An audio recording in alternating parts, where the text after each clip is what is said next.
Section 18 of Lives of the Saints, with Reflections for every day of the year, by Rev. Alban Butler.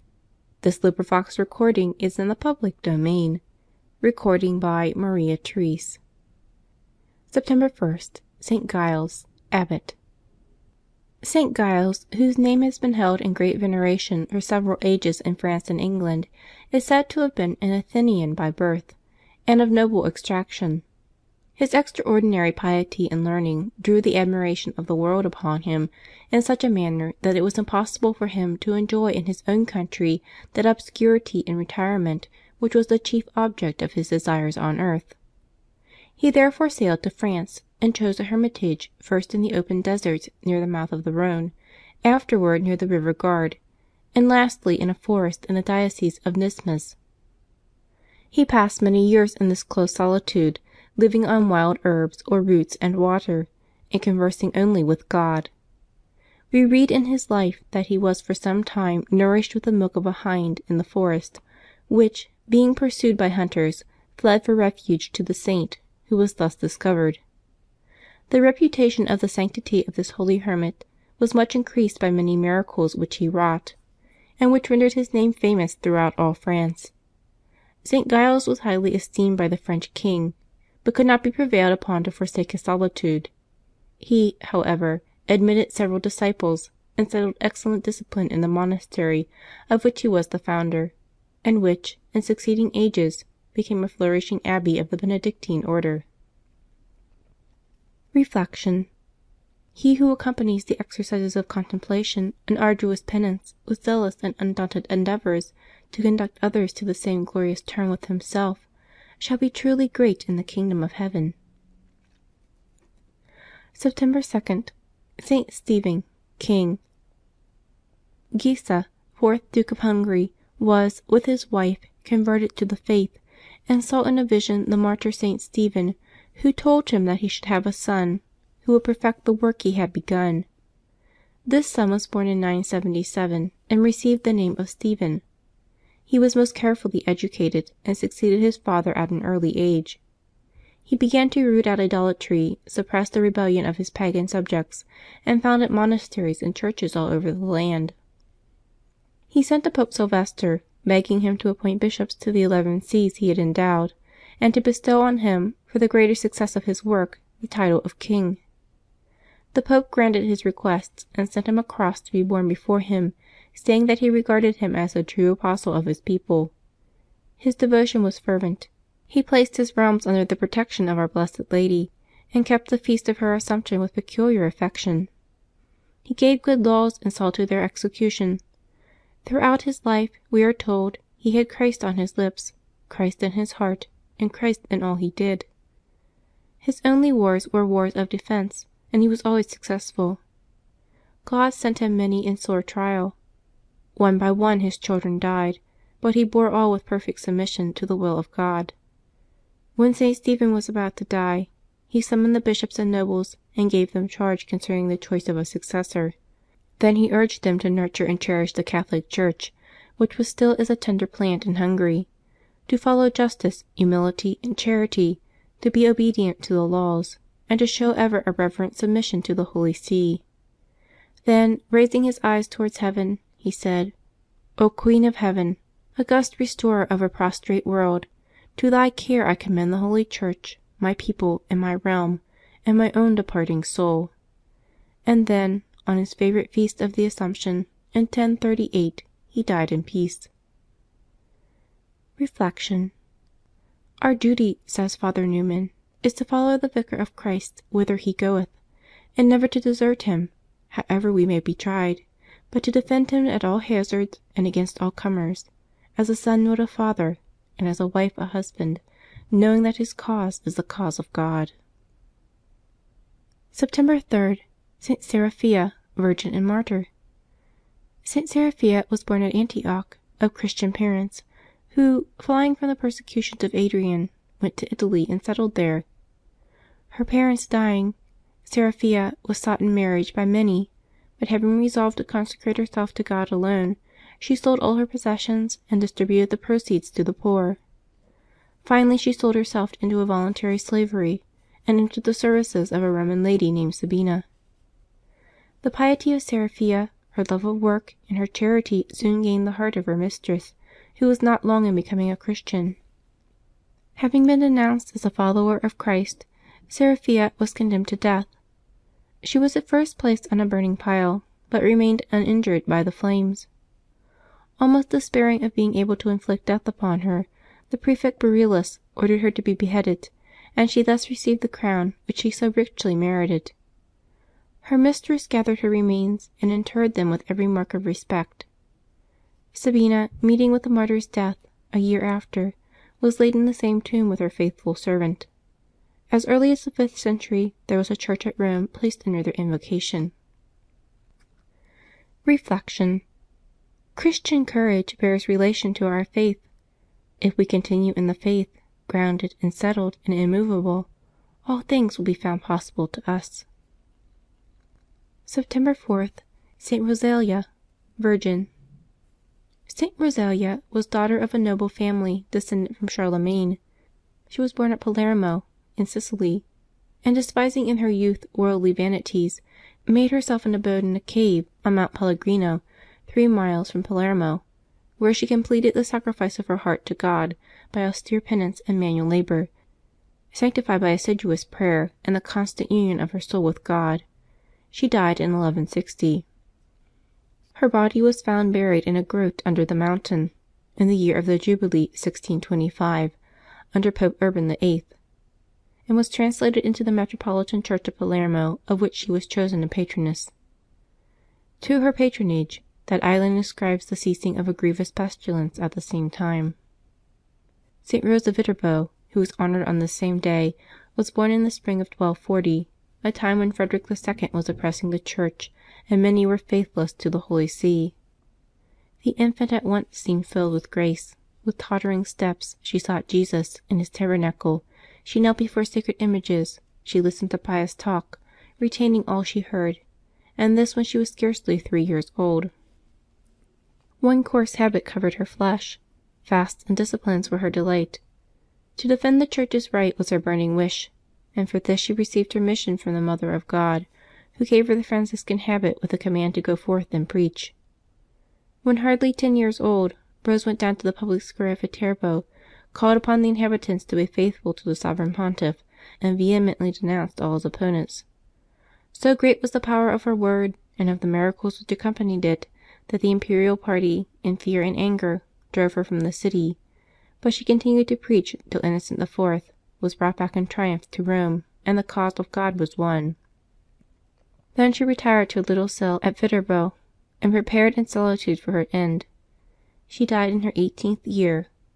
Not long after, she appeared in glory to Alexander IV., and bade him translate her body.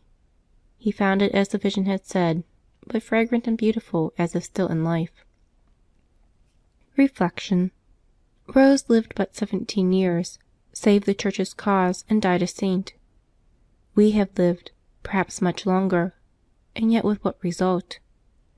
Every minute something can be done for God. Let us be up and doing. September 5.— ST. Lawrence Justinian. Lawrence from a child longed to be a saint, and when he was 19 years of age there was granted to him a vision of the eternal wisdom. All earthly things paled in his eyes before the ineffable beauty of this sight, and as it faded away a void was left in his heart which none but God could fill. Refusing the honor of a brilliant marriage, he fled secretly from his home at Venice, and joined the Canons Regular of St. George. One by one he crushed every natural instinct which could bar his union with his love. When Lawrence first entered religion, a nobleman went to dissuade him from the folly of thus sacrificing every earthly prospect.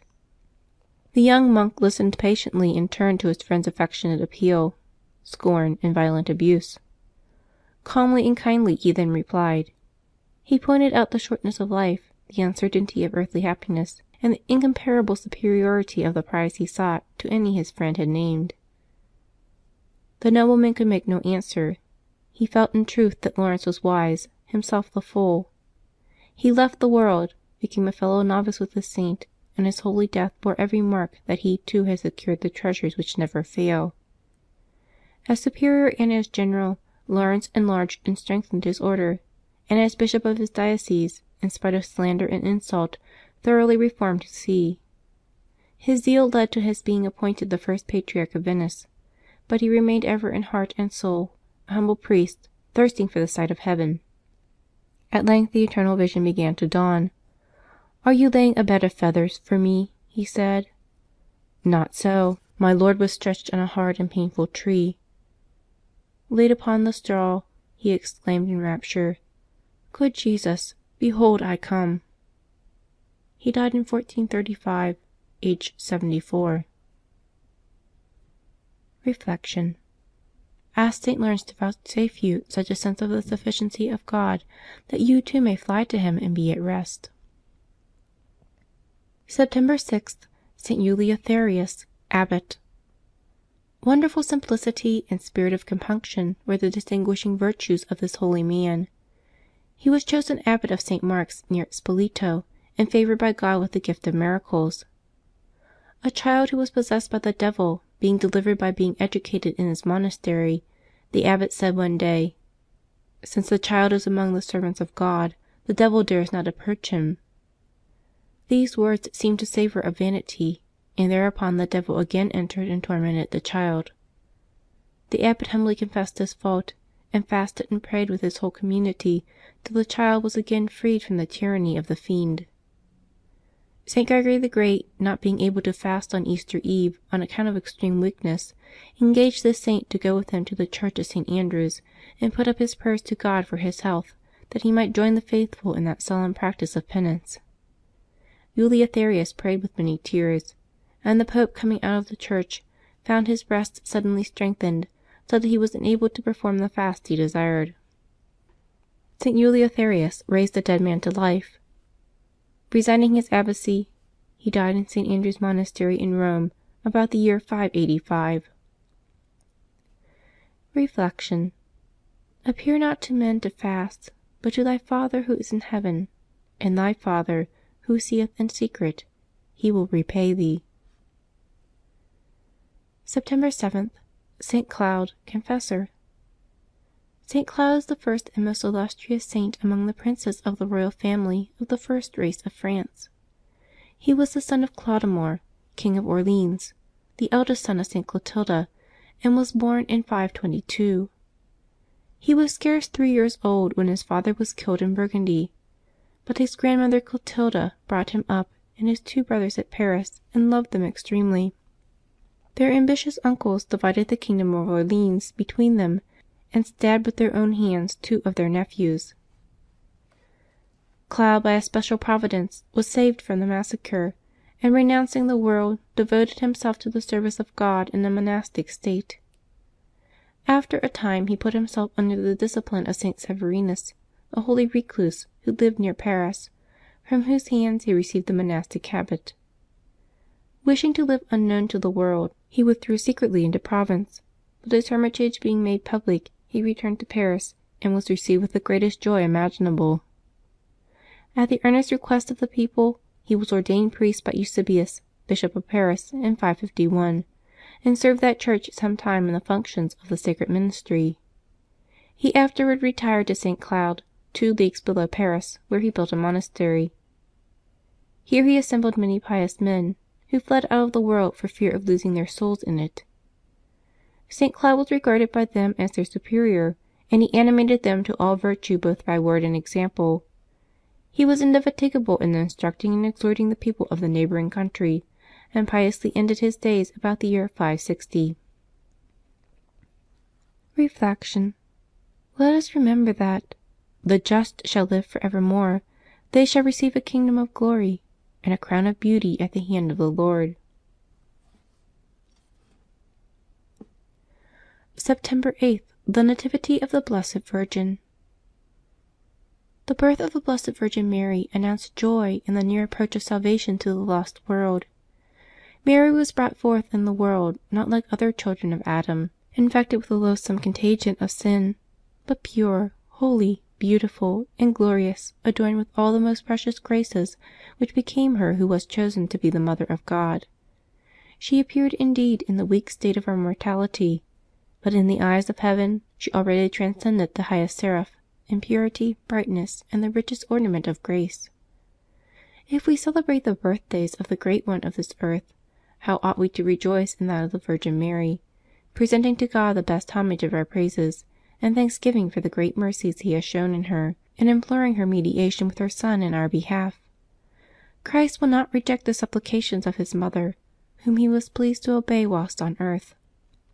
Her love, care, and tenderness for Him, the titles and qualities which she bears, the charity and graces with which she is adorned, and the crown of glory with which she is honored, must incline Him readily to receive her recommendations and petitions.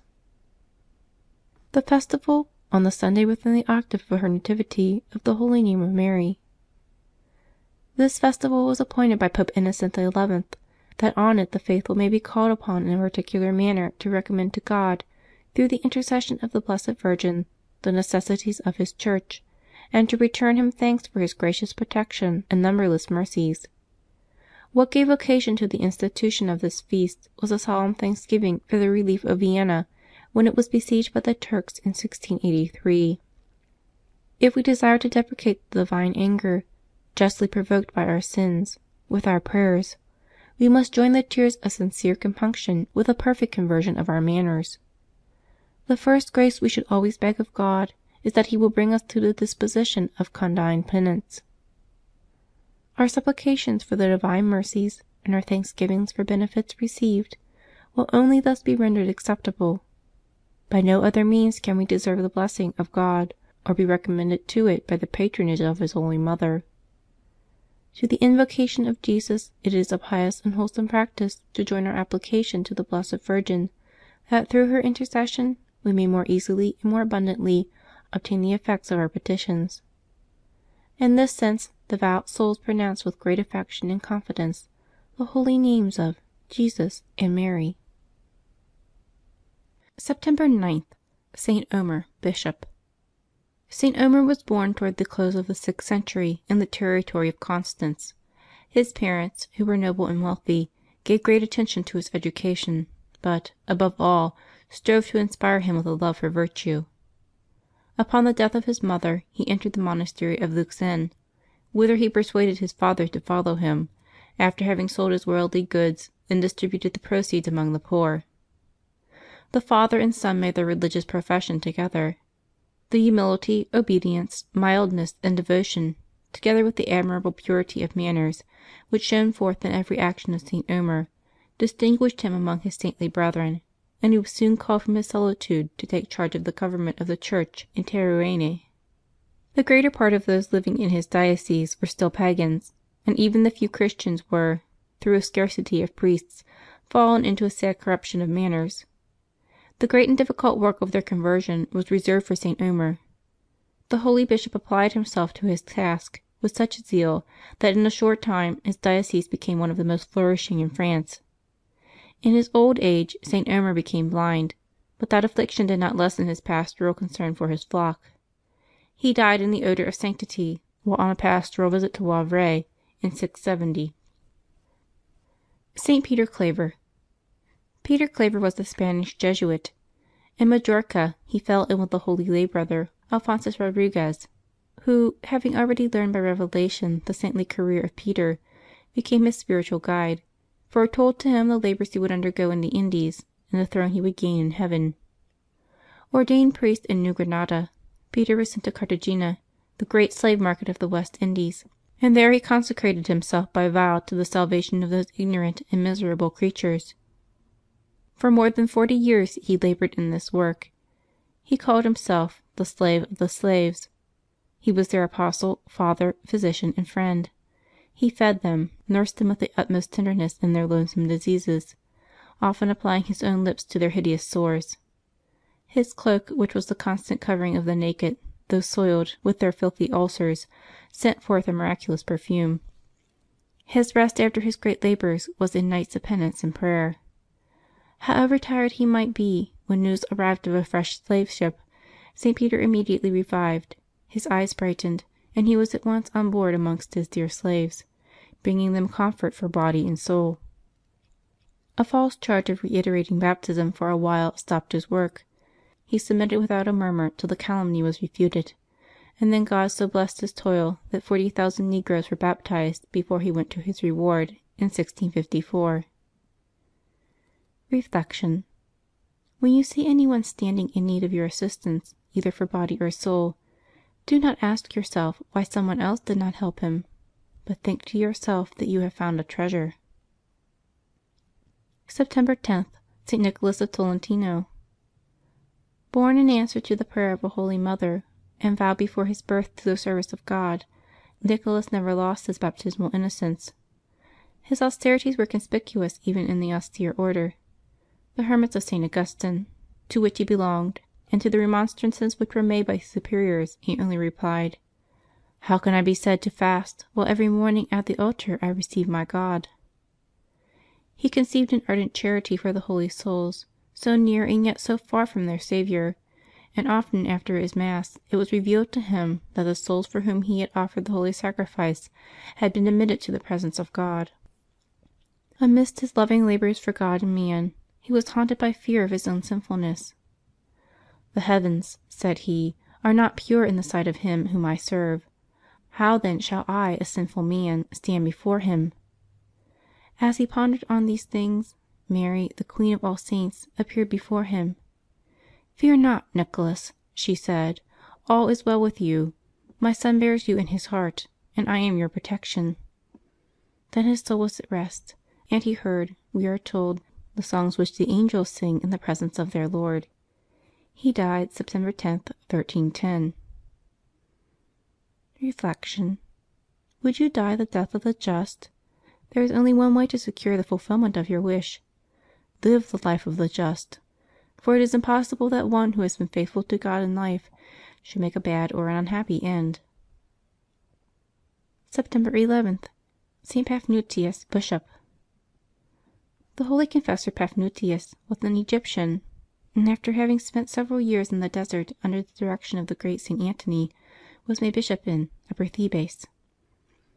He was one of those confessors who, under the tyrant Maximin de Aya, lost their right eye, and were afterwards sent to work in the mines. Peace being restored to the Church, St. Paphnutius returned to his flock. The Arian heresy being broached in Egypt, he was one of the most zealous in defending the Catholic faith, and for his eminent sanctity and the glorious title of confessor, or one who had confessed the faith before the persecutors and under torments, was highly considered in the great Council of Nice. Constantine the Great, during the celebration of that synod, sometimes conferred privately with him in his palace, and never dismissed him without kissing respectfully the place which had once held the eye he had lost for the faith. St. Paphnutius remained always in a close union with St. Athanasius, and accompanied him to the Council of Tyre in 335, where they found much the greater part of that assembly to be professed Arians. Seeing Maximus, Bishop of Jerusalem, among them, Paphnutius took him by the hand, led him out, and told him he could not see that anyone who bore the same marks as he in defence of the faith should be seduced and imposed upon by persons who were resolved to oppress the most strenuous assertor of its fundamental article. We have no particular account of the death of St. Paphnutius, but his name stands in the Roman Martyrology on the 11th of September. Reflection. — If to fight for our country be glorious, it is likewise great glory to follow the Lord, saith the wise man. September 12.— ST. GUY of Anderlecht. As a child, Guy had two loves, the Church and the poor. The love of prayer growing more and more, he left his poor home at Brussels to seek greater poverty and closer union with God. He arrived at Laeken, near Brussels, and there showed such devotion before Our Lady's shrine that the priest besought him to stay and serve the Church. Thenceforth his great joy was to be always in the church, sweeping the floor and ceiling, polishing the altars, and cleansing the sacred vessels. By day he still found time and means to befriend the poor, so that his almsgiving became famous in all those parts. A merchant of Brussels, hearing of the generosity of this poor sacristan, came to Laeken and offered him a share in his business. Guy could not bear to leave the church, but the offer seemed providential, and he at last closed with it. Their ship, however, was lost in the first voyage, and on returning to Laeken Guy found his place filled. The rest of his life was one of long penance for his inconstancy. About the year 1033, finding his end at hand, he returned to Anderlecht in his own country. As he died, a light shone round him, and a voice was heard proclaiming his eternal reward. Reflection. — Jesus was only 9 months in the womb of Mary, 3 hours on the cross, 3 days in the sepulchre, but He is always in the tabernacle. Does our reverence before Him bear witness to this most blessed truth? September 13.— ST. EULOGIUS, Patriarch of Alexandria. St. Eulogius was a Syrian by birth, and while young embraced the monastic state in that country. The Eutychian heresy had thrown the churches of Syria and Egypt into much confusion, and a great part of the monks of Syria were at that time become remarkable for their loose morals and errors against faith. Eulogius learned from the fall of others to stand more watchfully and firmly upon his guard, and was not less distinguished by the innocence and sanctity of his manners than by the purity of his doctrine. Having, by an enlarged pursuit of learning, attained to a great variety of useful knowledge in the different branches of literature, he set himself to the study of divinity in the sacred sources of that science, which are the Holy Scriptures, the tradition of the Church as explained in its councils, and the approved writings of its eminent pastors.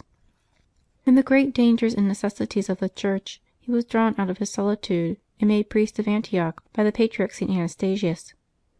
Upon the death of John, the Patriarch of Alexandria, Eulogius was raised to that patriarchal dignity toward the close of the year 583. About 2 years after his promotion, our Saint was obliged to make a journey to Constantinople in order to concert measures concerning certain affairs of his Church. He met at court St. Gregory the Great, and contracted with him a holy friendship, so that from that time they seemed to be one heart and one soul. Among the letters of St. Gregory we have several extant, which he wrote to our Saint. St. Eulogius composed many excellent works against different heresies, and died in the year 606. Reflection. — We admire the great actions and the glorious triumphs of the Saints, yet it is not so much in these that their sanctity consisted as in the constant, habitual, heroic disposition of their souls. There is no one who does not sometimes do good actions, but he can never be called virtuous who does well only by humor, or by fits and starts, not by steady habits. September 14.— THE EXALTATION OF THE HOLY CROSS OF OUR LORD JESUS CHRIST. Constantine was still wavering between Christianity and idolatry when a luminous cross appeared to him in the heavens, bearing the inscription, "In this sign shalt thou conquer." He became a Christian, and triumphed over his enemies, who were at the same time the enemies of the faith. A few years later, his saintly mother having found the cross on which our Saviour suffered, the feast of the Exaltation was established in the Church. But it was only at a later period still, namely, after the Emperor Heraclius had achieved 3 great and wondrous victories over Chosroes, King of Persia, who had possessed himself of the holy and precious relic, that this festival took a more general extension, and was invested with a higher character of solemnity. The Feast of the Finding was thereupon instituted in memory of the discovery made by St. Helena, and that of the Exaltation was reserved to celebrate the triumphs of Heraclius. The greatest power of the Catholic world was at that time centered in the Empire of the East, and was verging toward its ruin, when God put forth His hand to save it. The reestablishment of the great cross at Jerusalem was the sure pledge thereof. This great event occurred in 629. Reflection. Herein is found the accomplishment of the Saviour's word: "If I be lifted up from the earth, I will draw all things to myself." September 15.— ST. CATHERINE of Genoa. Noble in birth, rich and exceedingly beautiful, Catherine had as a child rejected the solicitations of the world, and begged her divine Master for some share in His sufferings. At 16 years of age she found herself promised in marriage to a young nobleman of dissolute habits, who treated her with such harshness that, after 5 years, wearied out by his cruelty, she somewhat relaxed the strictness of her life, and entered into the worldly society of Genoa. At length, enlightened by divine grace as to the danger of her state, she resolutely broke with the world, and gave herself up to a life of rigorous penance and prayer. The charity with which she devoted herself to the services of the hospitals, undertaking the vilest of offices with joy, induced her husband to amend his evil ways, and he died penitent. Her heroic fortitude was sustained by the constant thought of the holy souls whose sufferings were revealed to her, and whose state she had described in a treatise full of heavenly wisdom. A long and grievous malady during the last years of her life only served to perfect her union with God, till, worn out in body and purified in soul, she breathed her last on September 14, 1510. Reflection. — The constant thought of purgatory will help us not only to escape its dreadful pains, but also to avoid the least imperfection which hinders our approach to God. End of Section 18. Recording by Maria Therese.